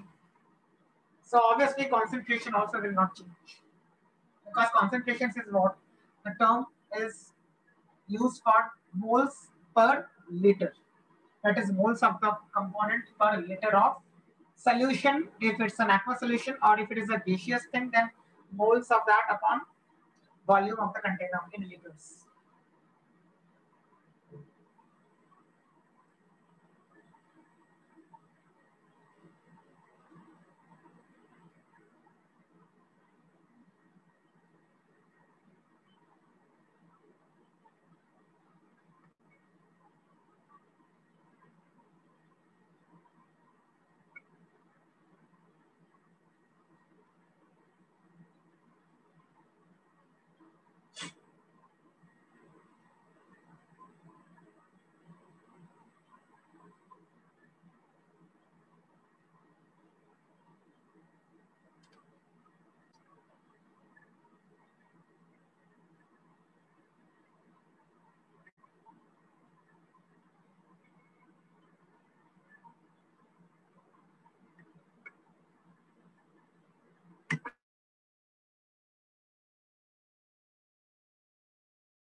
All right.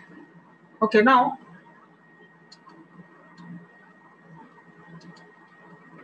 so we finished this part.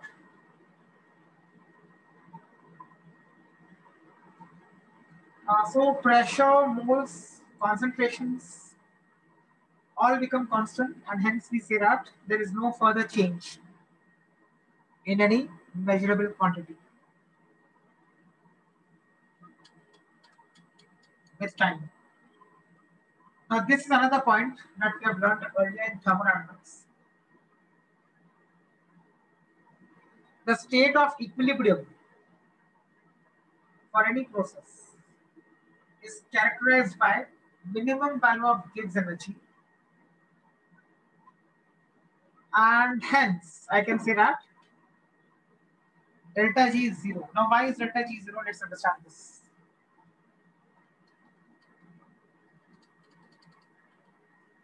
Why is delta G 0 at equilibrium?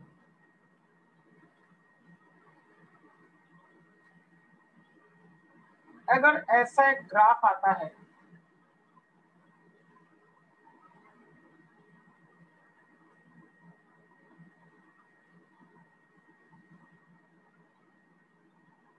अगर ऐसा ग्राफ है, ये G है y एक्सिस पे,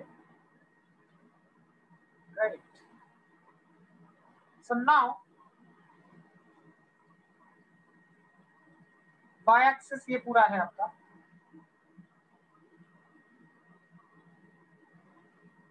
and let's say this point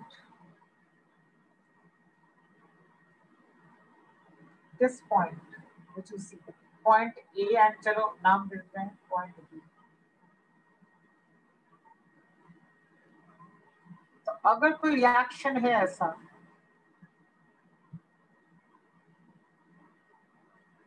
then this point A will denote the Gibbs energy of pure A. Pure A मतलब क्या? सिर्फ और सिर्फ A का. And let's say that this point is denoting the Gibbs energy of pure B. तो ये जो point है A, यहाँ पे जो वैल्यू है G का यानी गिब्स एनर्जी का, that is only for the reactant, that is only for A. Point B जो है, that represents the Gibbs energy only of pure B, assuming that at time only and only B, मतलब तभी आप A और B का mixture नहीं ले रहे हो, सिर्फ और सिर्फ B का अकेला गिब्स एनर्जी आप मेजर कर रहे हो. तो ऑब्वियसली किसी एक चीज का गिब्स एनर्जी आपको पता है, वो तो एक्सपेरिमेंटली पता है कि हाँ ये A है और ये B है.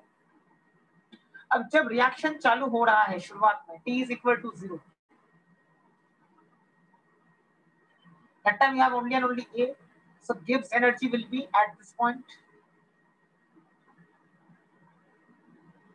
But gradually T equal to T, मतलब T is equal to 0 करते अरे so T equal to 0 और T equal to T के बीच में वो टाइम जो है, उस टाइम तक यानी इक्विलिब्रियम जब तक अचीव हुआ नहीं है तब तक ऐसा होता जाएगा. मतलब क्या? It's a curve that I'll obtain, and let's say that वो curve ऐसा है, and ultimately इस मिनिमम पॉइंट से वो गुजरता है, अल्टीमेटली यहाँ तक है. मतलब क्या है इसका? इसका मतलब ये है कि इस पे ऐसे पॉइंट्स जो अलग अलग आ रहे हैं कर्व के ऊपर, every point corresponds to a mixture of A as well as B, that means at different time intervals. तो अगर यहाँ पे फर्स्ट पॉइंट ले रहा हूं मैं, फर्स्ट पॉइंट को मानो लिया P, तो P का मतलब क्या है? P का मतलब ये है कि तभी आपका ये है, कुछ टाइम के बाद मैंने मेजर किया गिब्स एनर्जी उस चीज का, तो वो A और B दोनों का मिला के जो है वो है, मतलब उस पॉइंट पे जितने मोल्स ऑफ A है कॉरेस्पॉन्डिंग टू दैट, प्लस उस पॉइंट पे जितने मोल्स ऑफ B है corresponding to that. So at a particular instant of time के लिए वो वैलिड है। वापस कुछ टाइम के बाद मैंने मेजर किया तो मानो ये पॉइंट क्यू आया, तो every point will tell you about a particular instant of time. उस इंस्टेंट ऑफ टाइम पे क्या क्या वैल्यूज है गिब्स एनर्जी का, पूरे चीज का, यानी ए और बी के मिला के, मतलब मोल्स ऑफ ए कॉरेस्पॉन्डिंगली और मोल्स ऑफ बी कॉरेस्पॉन्डिंगली। अब ऐसे आते आते एक पॉइंट यहाँ पे आएगा जो आपको दिख रहा है minimum value of Gibbs energy. This is nothing but equilibrium. Sir हम टाइम के अगेंस्ट प्लॉट कर रहे हैं ना। हाँ। So this point is what? Equilibrium. Which means that इस point पे G is minimum. Mathematically, if something is minimum, can I say that derivative of that point will be equal to 0? Right? Or I can say this.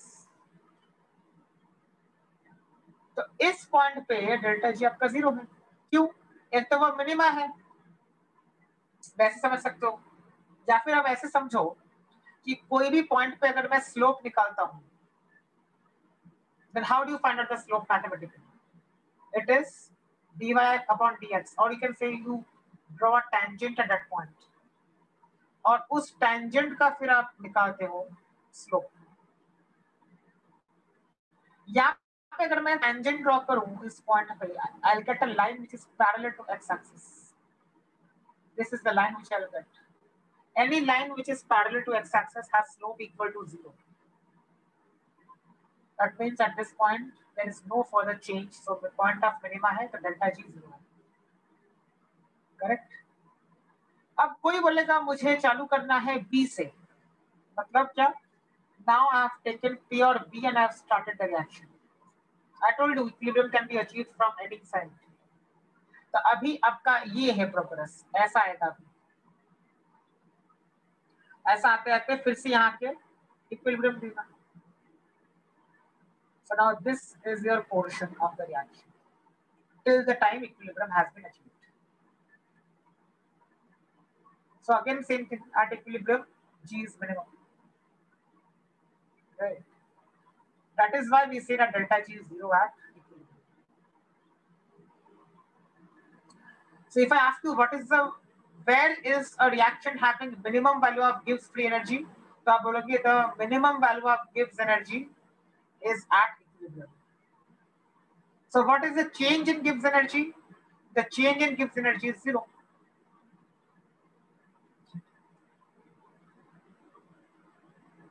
Okay.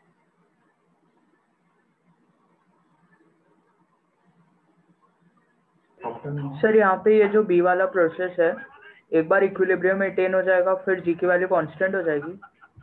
हाँ, उस point पे exactly equilibrium तक आ गया तो constant. Sir फिर ये ए part वाला जो ग्राफ है ये इंक्रीज होगी क्या? कौन सा? सर लाइक मैंने बी से स्टार्ट किया। हाँ तो यहाँ पे आके रुक जाएगा, उसके बाद वो आगे जाएगा नहीं। नहीं क्यों जाएगा? यहाँ पे आके रुक गया ना। Okay sir. Equilibrium will be maintained. वो जब तक आप उसको डिस्टर्ब नहीं करोगे वो रहेगा, वैसे का वैसे रहेगा। No change will happen.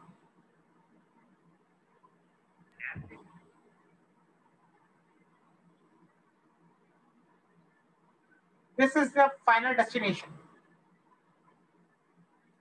चाहे आप ऐसे आओ ऐसे आओ, आना यहीं पे है।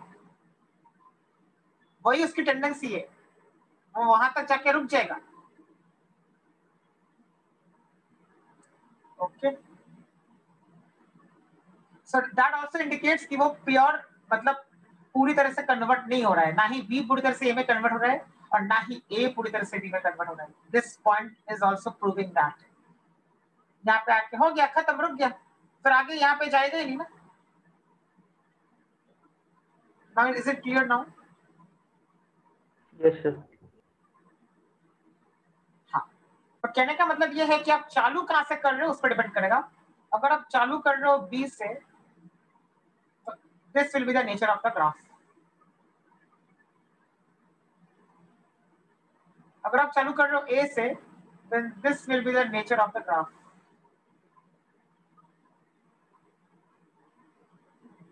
But we always maintain the full thing so that it's a clear picture कि हाँ यहाँ से चालू किया तो ऐसे, यहाँ से चालू किया तो ऐसे.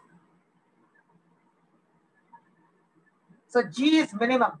Some people in a hurry, what they say that G is 0 at equilibrium. Kindly don't make this mistake. ये मत लिख देना. Because आपको दिख रहा है 0 कहाँ हुआ? 0 नहीं हुआ, minimum हुआ. So I will say delta G is 0, but G is not 0. ना? तो वो एक confusion रहता है, इसके लिए मैंने ये दिखा दिया.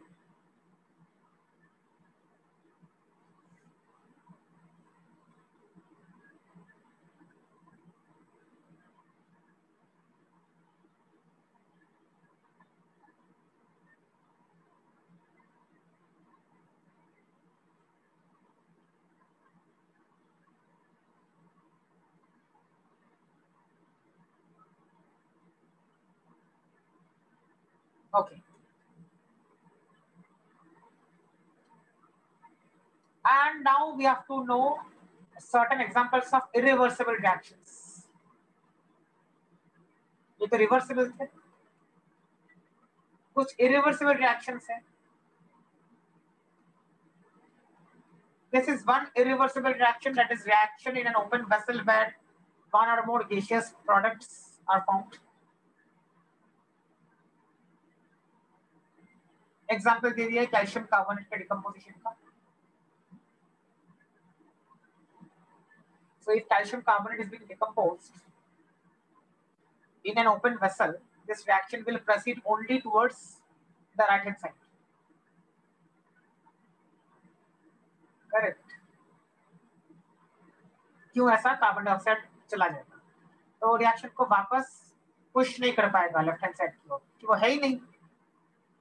So if you are carrying out a reaction in an open vessel where at least one product is gaseous, the reaction will be a purely irreversible reaction. This is one example. I mean, this is one type of irreversible reactions. Second type is this. A neutralization reaction where a strong acid reacts with a strong base. ये तो आपको examples मैंने लिखे हैं. कोई भी strong acid के साथ अगर strong base react करता है, that is an irreversible neutralization reaction. इसके लिए देखो एक ही एरो बनाया है, तो आप भी एक ही एरो बनाओगे.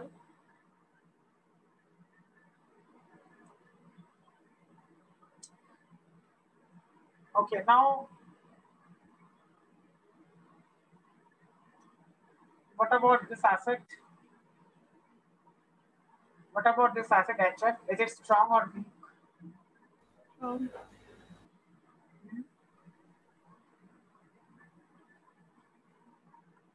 ये डिस्कस किया था मैंने ना थर्मोडायनामिक्स में, जब एंथैल्पी ऑफ न्यूट्रलाइजेशन कर रहे थे स्ट्रॉन्ग एसिड का वीक एसिड्स.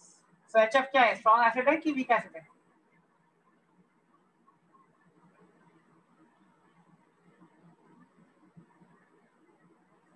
बोलो.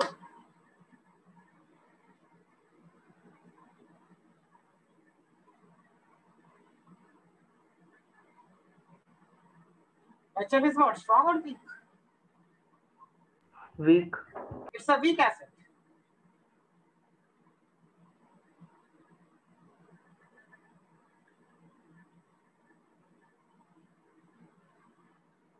Okay. HCl, HBr, HI are strong, but HF is weak. Please remember this.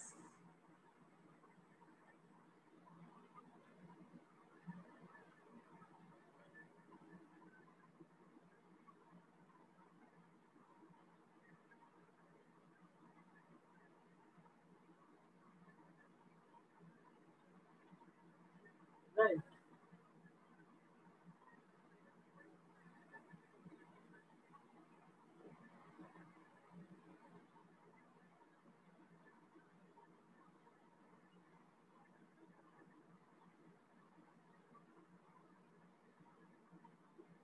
Okay. HF is a weak acid, तो ये आपको पता होना चाहिए. What about this? Is it a strong base or a weak base?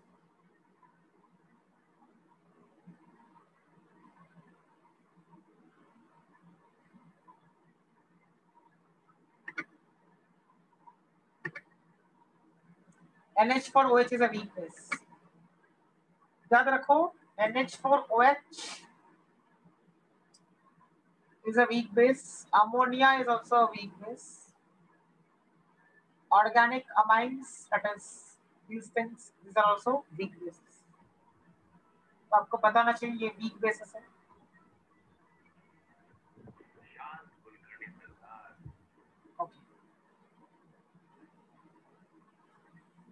Sir ये हम structure से determine करेंगे वीक बेस और स्ट्रांग नहीं, बेस? ये हम लोग डिटरमाइन करेंगे थर्मोडायनामिक्स से, जो कि स्टेबिलिटी ऑफ कॉन्जुगेट बेस से, which you will be doing in GOC. उसमें रूल्स है कि कैसे डिटरमाइन करना है कोई एसिड स्ट्रांग है या कंपैटिबली, कौन वीक है कौन ऐसा. फिलहाल आपको ये पता होगा केमिकल बॉन्डिंग के नॉलेज से कि अगर मैं इनकी बात करूं,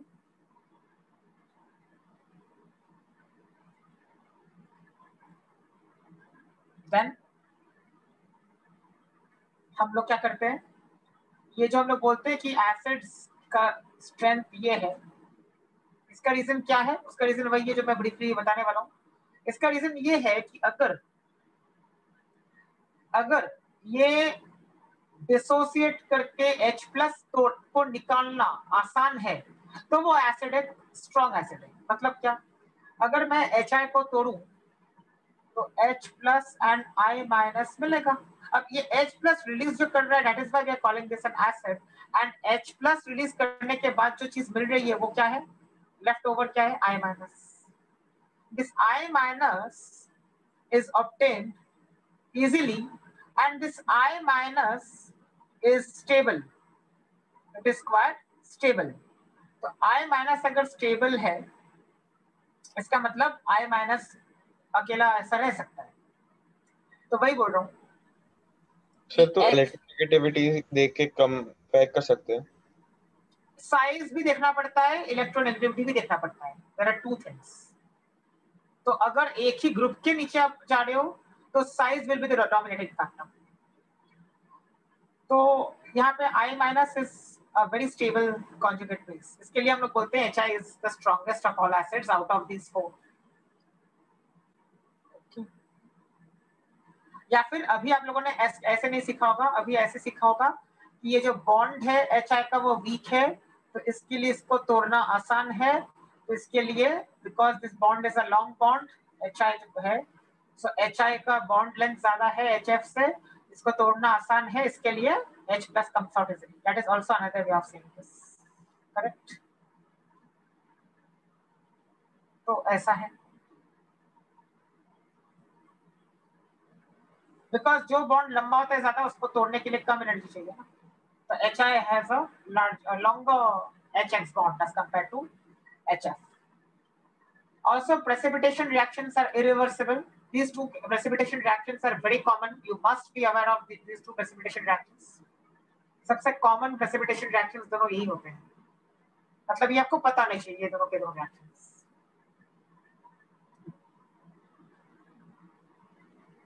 AgCl is a white precipitate. BaSO4 is also a white precipitate. Both are white precipitates.